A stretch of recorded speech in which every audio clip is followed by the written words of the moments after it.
imtiyozli pensiyaga chiqish borligini eshitdim. Ruhiy kasalliklar shifoxonasidan ishlagan yillarimni olib kelib berdim Sabizga. Uni ko'rishdik. Rad etilgandan keyin boshqa ariza tashlab, adliya bo'limiga murojaat qildim. Ular orqali sudga topshirildi. Sudda ko'rib chiqib, ijobiy tomonga hal bo'ldi.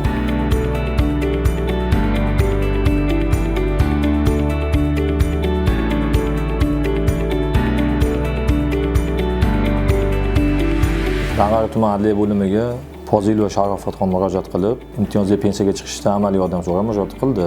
Murojaatni o'rganib chiqilganda fuqaro Farg'ona viloyat 2-ruhiy kasalliklar shifoxonasida 13 yil davomida ishlaganligi, ish o'rni zararli mehnat hisoblanishi, biroq ish o'rinlari attestatsiyadan o'tkazilmagani sababli muddatidan oldin imtiyozli ravishda pensiyaga chiqa olmaganligi ma'lum bo'ldi. Fuqaro ishi Qo'qon tuman sudiga ariza kiritilib, fuqaroning zararli mehnat sharoitlarida ishlaganlik fakti tasdiqlandi va fuqaro muddatidan oldin imtiyozli ravishda pensiyaga chiqarishi ta'minlandi.